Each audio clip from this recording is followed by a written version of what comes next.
എല്ലാ സ്റ്റുഡൻസിന്റെ പേരൻസിന്റെ കേസിലുള്ള ഒരു ടെൻഷനാണ് ഈ കുട്ടികളെ പ്രത്യേകിച്ച് ചൈനയ്ക്ക് വിടുമ്പോൾ ചൈനയിൽ കുറച്ച് എന്താ പറയാ സേഫ് അല്ല, അല്ലെങ്കിൽ കുറച്ച് ബുദ്ധിമുട്ടാണ് കാര്യങ്ങൾ എന്നൊക്കെയുള്ളത്. അതില് അങ്ങനെ ജസീലിനോട് ചോദിക്കുമ്പോൾ ജസീലിന് എന്താ പറയണ്ടായി? ഭയങ്കരമായിട്ട് സേഫസ്റ്റ് കൺട്രീസിൽ പെട്ട ഒരു രാജ്യം കൂടിയാണ് ചൈന എന്നുള്ളത്.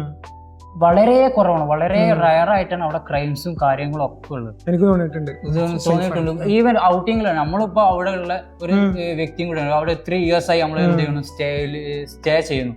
നമുക്ക് ഒരു നിലക്കും നമുക്ക് എന്ത് ചെയ്യണം, അൺസേഫ് ആയിട്ട് ഒരു സ്ഥലത്തും നൈറ്റിലായാലും മോർണിംഗ് ആയാലും എവിടെയും നമുക്ക് ഫീൽ ചെയ്യത്തില്ല. ഈവൻ നമുക്ക് ഫ്രണ്ട്സ് ഉണ്ട്, ഗേൾസ് ആയിട്ടും ബോയ്സ് ആയിട്ടും, അവരും പോലും നമ്മളോട് ഷെയർ ചെയ്തിട്ടുണ്ട്. ഇത്രയും സേഫ് ആയിട്ടുള്ള വേറെ കൺട്രി ആയിട്ട് ഗേൾസിനും ബോയ്സിനും ഉള്ള ഒരു വേറെ കൺട്രി ഓരോ കണ്ടിട്ടില്ല. ഇനിയിപ്പോ UK ആയിക്കോട്ടെ, കാനഡ ആയിക്കോട്ടെ, അല്ലെങ്കിൽ ബാക്കിയുള്ള ഏത് യൂറോപ്പ് കൺട്രീസ് ആയിക്കോട്ടെ, ഈ കൺട്രികളെല്ലാം വെച്ച് നോക്കുമ്പോൾ എന്തുകൊണ്ട് ചൈന? അങ്ങനെ ഒരു ക്വസ്റ്റ്യൻ വരുമ്പോ ജസീലിന് എന്താ പറയല്ലേ? ഈവൻ എന്റെ ചില ഫ്രണ്ട്സ് തന്നെ അവർ യൂറോപ്പ് പോയവരുണ്ട്, അതുപോലെ മിഡിൽ ഈസ്റ്റ് പോയി അവിടെ പോയ കുറെ സ്റ്റുഡൻസ് ഉണ്ട്. അവരെന്നെ എന്നോട് ഷെയർ ചെയ്തിട്ടുള്ള വേറെ കാര്യമാണ്, ഈ എക്സ്പെൻസ് വെച്ച് അവർക്ക് എന്താ പറ്റില്ല UK-ലോ അല്ലെങ്കിൽ അതേപോലെ മിഡിൽ ഈസ്റ്റ് കൺട്രികളിലോ ഇത്രയും സ്റ്റാൻഡേർഡ് ഓഫ് ലൈഫ് വേറെ രാജ്യത്തും കിട്ടും. അതായത് അവിടെ സ്പെൻഡ് ചെയ്യണ മണി കൊണ്ട് ഇവിടെ ഒരു VIP ലൈഫോ അല്ലെങ്കിൽ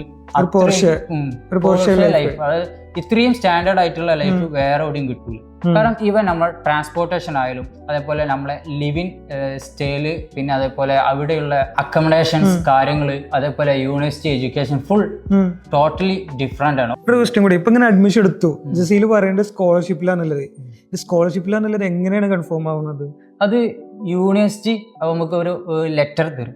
യൂണിവേഴ്സിറ്റി ലെറ്റർ, അതായത് അഡ്മിഷൻ ലെറ്ററിന്റെ കൂടെ അത് എന്ത് ചെയ്തിട്ടുണ്ടാവും, പറഞ്ഞു വെച്ചിട്ടുണ്ടാവും ഏത് സ്കോളർഷിപ്പ് ആണ്, സ്കോളർഷിപ്പ് ഉണ്ടെങ്കിൽ ഏത് തരം സ്കോളർഷിപ്പ് തന്നെ 3 ടേംസ് ആൻഡ് കണ്ടീഷൻസ്, അത് A&B C പല ടേംസ് ഉണ്ട്. അപ്പൊ അതിൽ തന്നെ എല്ലാ കാര്യങ്ങളും മെൻഷൻ ചെയ്തിട്ടുണ്ട്. ഈ എയും ബിയും സിയും കിട്ടാൻ ഒരു ബേസിക് ക്രൈറ്റീരിയ എന്താന്ന് വെച്ച് കഴിഞ്ഞാല് സ്കോറും നമ്മളെ പ്രീവിയസ് സ്റ്റഡീസിന്റെ സ്കോർസ് നോക്കും. അതേപോലെ യൂണിവേഴ്സിറ്റിയിലുള്ള ഇന്റർവ്യൂ ഉണ്ടാവും. അത് രണ്ടും കാൽക്കുലേറ്റ് ചെയ്തിട്ടാണ് സ്കോളർഷിപ്പ് അവര് നമുക്ക് പ്രൊവൈഡ് ചെയ്യും. ഇപ്പൊ നമ്മൾ തന്നെ എഡ്യൂക്കേറ്റഡിൽ പോയ മുന്നേ സ്റ്റുഡൻസിന്റെ, അതായത് നമ്മൾ തന്നെ സ്റ്റുഡൻസിന്റെ അടുത്ത് പറയാല്ലേ, ചൈനക്ക് എപ്പോഴും വേണ്ടത് ക്വാളിറ്റി സ്റ്റുഡൻസ് ആണ്, ശരിയല്ലേ? കാരണം നല്ല മാർക്കിൽ പിള്ളേരെ അവിടെ എടുക്കുള്ളൂ. അതായത് 80% മാർക്കിന് മുകളിലുള്ളവർക്ക് നമ്മൾ എന്ത് ചെയ്യുള്ളൂ, ഫുള്ളി ഫണ്ടഡ് സ്കോളർഷിപ്പ്, അതായത് ഇതുപോലെ ജസീൽ പോയ പോലെ ട്യൂഷൻ ഫ്രീ, ഹോസ്റ്റൽ ഫ്രീ എന്നെല്ലാം പറഞ്ഞിട്ട് കൊടുക്കുക. അങ്ങനെ തന്നെയാണോ അവിടെ ചെന്നിട്ട് മനസ്സിലായ കാര്യങ്ങൾ? അതേപോലെ തന്നെയാണ്. അതിലൊരു എന്താണ് അഡ്മിഷൻ ലെറ്ററിൽ അവർ തന്നിട്ടുള്ളത്, അഡ്മിഷൻ ലെറ്ററിൽ എന്താണോ സ്കോളർഷിപ്പ് ഏതാണോ രീതിയിൽ അവര് പ്രൊവൈഡ് ചെയ്ത് തരും എന്ന് പറഞ്ഞിട്ടുള്ളത്, അതേപോലെ തന്നെ ആയിരിക്കും അവിടെ എത്തിക്കഴിഞ്ഞാലും ഉള്ള കാര്യം. അതായത് അഡ്മിഷൻ എടുത്ത് കിട്ടിയതിനു ശേഷം അഡ്മിഷൻ ലെറ്ററിൽ ഈ കാര്യങ്ങളെല്ലാം മെൻഷൻ ചെയ്തിട്ടുണ്ടാവും. അതിൽ ഡീറ്റെയിൽ ആയിട്ട് കൊടുത്തിട്ടുണ്ട് സ്കോളർഷിപ്പിന്റെ ടേംസ് ആൻഡ് കണ്ടീഷൻസ്. പിന്നെ ഉള്ളത് ഫസ്റ്റ് ഇയർ അധികവും free accommodation, free tuition fee കാര്യങ്ങളായിരുന്നു. പിന്നെ second year third year base അവര് സ്കോളർഷിപ്പ് അപ്രൂവ് ചെയ്യല് ഈ ബേസ് ചെയ്ത്, അതായത് നമ്മളെ സ്റ്റുഡൻസിന്റെ പെർഫോമൻസ്, അതേപോലെ സ്റ്റുഡൻസിന്റെ അറ്റൻഡൻസ് കാര്യങ്ങളെല്ലാം കമ്പയർ ചെയ്തിട്ടായിരിക്കും പിന്നെ യൂണിവേഴ്സിറ്റി സ്കോളർഷിപ്സ് പ്രൊവൈഡ് ചെയ്യും. അവിടെ എത്ര ഇന്ത്യൻ സ്റ്റുഡൻസ് ഉണ്ട് പഠിച്ചുകൊണ്ടിരിക്കുന്നത്? ഞാൻ പഠിക്കുന്ന യൂണിവേഴ്സിറ്റിയിൽ വളരെ കുറവാണ്, 2 or 3 സ്റ്റുഡൻസ്. ബാക്കിയുള്ള ഏത് കൺട്രീസിൽ മൊറോക്കൻസ്, കസാഖിസ്ഥാൻ, ഉസ്ബെക്കിസ്ഥാൻ, അതേപോലെ ആഫ്രിക്കൻ കൺട്രീസിനുള്ള കുറെ സ്റ്റുഡൻസ്, അതേപോലെ സൗത്ത് ഈസ്റ്റ് ഏഷ്യ ഉള്ള തായ്ലാൻഡ്. ഇപ്പോ എന്റെ ഫ്രണ്ട് അവന് USA-ലേക്ക് അവൻ എന്ത് ചെയ്തു, അപ്ലൈ ചെയ്തു USA യൂണിവേഴ്സിറ്റിയിലേക്ക്. നിങ്ങളെ ബാച്ച്മേറ്റ് അതേപോലെ അവന് ചെയ്തു. അവർക്ക് സ്കോളർഷിപ്പോടെ കൂട്ടി എന്ത് USA അഡ്മിഷൻ കിട്ടി. എന്ത് കോഴ്സ്? അവൻ ചെയ്ത് കമ്പ്യൂട്ടർ സയൻസ്. അപ്പോ ബേസിക്കലി അവർ പറഞ്ഞ ഒരു റീസൺ എന്ന് വെച്ചാൽ ചൈനീസ് എഡ്യൂക്കേഷൻ, അതേപോലെ ചൈനീസ് വിസ എന്നുള്ളത് അത് ഭയങ്കര പ്രിയോറിറ്റി ആയിട്ട് യൂറോപ്പും വളരെ സീരിയസ് ആയിട്ട് അത് എന്ത് ചെയ്യുന്നുണ്ട്, വളരെയധികം സീരിയസ് ആയിട്ട് കൺസിഡർ ചെയ്യുന്നു. ഈ ഒരു ക്വാളിറ്റി വെച്ച് പ്രീവിയസ് ശേഷമുള്ള പഠനങ്ങൾക്ക് വേണ്ടിയിട്ട് നമുക്ക് എന്ത് ചെയ്യാൻ പറ്റും, അപ്ലൈ ചെയ്യാനും കാര്യങ്ങൾക്കൊക്കെ. ഇപ്പൊ മെയിൻ ആയിട്ട് നമ്മൾ സ്റ്റുഡൻസിന്റെ അടുത്ത് പറയാനുള്ളത് സ്കോളർഷിപ്പിൽ ബാച്ചിലേഴ്സ് ചെയ്യുക, മാസ്റ്റേഴ്സ് ചെയ്യുക, PhDs എല്ലാം ചെയ്യാന്നുള്ളതാണ്. ഇന്ത്യ എന്നുള്ള കൺട്രിയിൽ വരുന്ന എല്ലാ സ്റ്റുഡൻസും ചൈനയുടെ ഓരോ ഡിഫറെന്റ് ഭാഗങ്ങളിലായിരിക്കും അഡ്മിഷൻ കിട്ടിയിട്ടുണ്ടാകും. ഇവർ തമ്മിലൊരു കോണ്ടാക്റ്റോ കമ്മ്യൂണിറ്റിയോ കാര്യങ്ങളോ ഉണ്ടായിരിക്കും? ഇപ്പോൾ ആവശ്യങ്ങൾക്ക് വേണ്ടിയിട്ട് അവിടെ തന്നെ ഇന്ത്യൻസ് ഇൻ ചൈന എന്നുള്ളതും അതേപോലെ ഓരോ പ്രൊവിൻസ് ബേസ്ഡ് ഇന്ത്യൻസ് അല്ലെങ്കിൽ മല്ലൂസ് അങ്ങനത്തെ ഗ്രൂപ്പുകളും കാര്യങ്ങളും കമ്മ്യൂണിറ്റികളും ഒക്കെ ഉണ്ട് അവിടെ. നമ്മള് ഒറ്റപ്പെട്ടു എന്നുള്ള ഒരു തോന്നൽ അവിടെ ഉണ്ടാവില്ല. അവിടെ ഇങ്ങനെയുള്ള ഒരു സന്ദർഭത്തിൽ എഡ്യൂക്കേഷന് എങ്ങനെ ഫീൽ ചെയ്തിട്ടുണ്ട്? അതായത് ഇങ്ങനെയൊക്കെയുള്ള ഒരു സമയത്ത് ചൈനയിലെത്തിയതിനു ശേഷം എഡ്യൂക്കേഡ് എന്തൊക്കെ മാറ്റങ്ങൾ അല്ലെങ്കിൽ എന്തൊക്കെ ഹെൽപ്പുകൾ കൊണ്ടുവന്നിട്ടുണ്ട്? വന്നതിന് ശേഷമുള്ള ബേസിക് നീഡായ സിം എടുക്കല് കാര്യങ്ങൾ ഇനി എന്തെങ്കിലും പ്രോബ്ലംസ് ഫേസ് ചെയ്തിട്ടുണ്ട് ആ ടൈമിലൊക്കെ ഞാൻ എഡ്യൂക്കേറ്റഡിലുള്ള അവിടെയുള്ള ആൾക്കാരോട് സ്റ്റാഫുകളോട് വിളിച്ചിട്ട് കാര്യങ്ങൾ ചോദിച്ചു കഴിഞ്ഞാൽ അവരെല്ലാ കാര്യങ്ങളും എനിക്ക് എന്തിട്ടുണ്ട് ഹെൽപ്പ് ചെയ്തിട്ടുണ്ട്.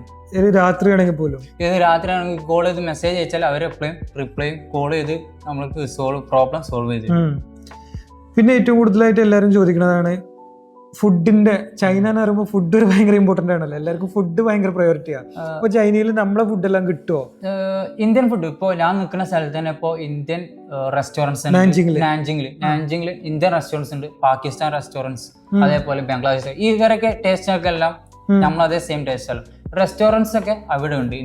ഇപ്പൊ നമുക്ക് ചൈനീസ് ഫുഡ് നമുക്ക് ഫസ്റ്റ് അഡാപ്റ്റ് ആവണമെന്നില്ല.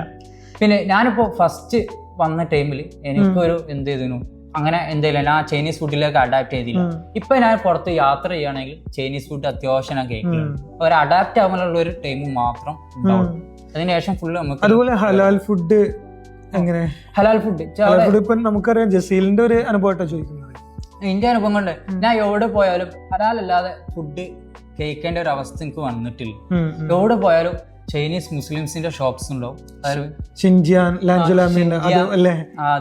ഷിൻജിയാങ് ഉണ്ട്, അതേപോലെ ലാൻജോ ഉണ്ട്. അത് ചൈനീസ് മുസ്ലിംസ് തന്നെ ഉണ്ട്. ഉയ്ഗൂർ മുസ്ലിംസിന്റെ ഫുഡും ഉണ്ട്, അതേപോലെ ചൈനീസ് ഹുയ് മുസ്ലിംസ് എന്നുള്ള പറഞ്ഞിട്ടുള്ള ഫുഡ്. അവർ രണ്ട് ഫുഡും എല്ലായിടത്തും അവൈലബിൾ ആണ്. ഷിൻജിയാങ്ങിന്റെ ആയിരിക്കും BBQ ആയിരിക്കില്ല. അതുപോലെ ലാൻജോ ലാമിയന്റെ ഏറ്റവും ഫേവറേറ്റ് ഫുഡ് ഏതാ? പിന്നെ അതേപോലെ വേറൊരു കൺസേൺ ഉള്ളത് മുസ്ലിംസ് എങ്ങനെയാന്നുള്ളത് ചൈനയിലുള്ളത്. ഇപ്പൊ ഞാൻ പോയിട്ടുള്ള എവിടെ പോകണം ഇപ്പൊ അധികം ഫ്രൈഡേസ് ആയാലും ഏത് സ്ഥലത്ത് ജുമാക്ക് ഏത് സ്ഥലം പോവുകയാണെങ്കിലും അവിടെ ഒരു പള്ളിയുണ്ട്. നമ്മൾ ഉദ്ദേശിക്കുന്ന പോലെയല്ല, ചൈനയിലും കുറെ മുസ്ലിംസ് ഉണ്ട്.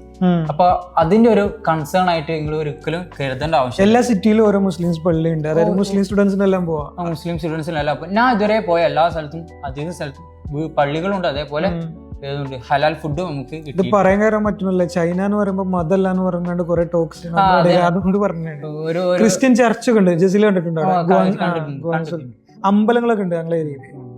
നാൻജിങ്ങിൽ എങ്ങനെ അറിയില്ല, നാൻജിങ്ങിൽ ചർച്ച് ഉണ്ട്, അതേപോലെ മോസ്ക് ഉണ്ട്. നമ്മളവിടെ അമ്പലങ്ങളും ചെറിയ ചെറിയ അമ്പലങ്ങളൊക്കെ ഉണ്ട്. ഇനി അതൊക്കെ പോട്ടെ, ഈ ചൈനയിൽ പഠിക്കുമ്പോൾ നിങ്ങൾക്ക് ഇംഗ്ലീഷ് തോട്ട് പ്രോഗ്രാം ആണോ അതോ ചൈനീസ് തോട്ട് പ്രോഗ്രാം ആണോ? ഫുള്ളി ഇംഗ്ലീഷ് തോട്ട് പ്രോഗ്രാംസ് ആണ്, ഫുള്ളി ആയിട്ട്. അതിപ്പോ നമ്മളെ പഠിപ്പിക്കുന്ന പ്രൊഫസേഴ്സ് തന്നെ പ്രൊഫസേഴ്സ് ആയിരിക്കും. അവര് ഫുൾ USA പ്രൊഫസേഴ്സ് ആയാലും അതേപോലെ UK പോയിട്ട് പ്രൊഫസേഴ്സ് ആയ ടീച്ചേഴ്സ് ഒക്കെയാണ് നമ്മളെ പഠിപ്പിക്കുന്നത്. അപ്പൊ നിങ്ങൾ ക്ലാസ്സിൽ കംപ്ലീറ്റ് ഇന്റർനാഷണൽ സ്റ്റുഡൻസ് ആയിരിക്കും അതോ ചൈനീസ്? ഫുൾ ഇന്റർനാഷണൽ സ്റ്റുഡൻസ് ആയിരിക്കും. അധികവും ക്ലാസ്സുകളൊക്കെ അധികമായിട്ട് ഡിസ്കഷൻസ് കാര്യങ്ങൾ. മാസ്റ്റേഴ്സ് ആകുമ്പോൾ അധികം ഡിസ്കഷൻസ് കാര്യങ്ങൾ. എൻ്റെ ഒരു കോഴ്സ് കമ്പയർ ചെയ്തിട്ടാണ് പറയുന്നത്. MBA ആകുമ്പോൾ അതിന്റെ പ്രൊജക്ട് കാര്യങ്ങൾ അതേപോലെ ബിസിനസ് എന്റർപ്രണർഷിപ്പ് കാര്യങ്ങളൊക്കെ ഡിസ്കസ് ചെയ്തിട്ടുള്ള അധികം ഭയങ്കരമായ ക്ലാസ്സുകളും കാര്യങ്ങളും.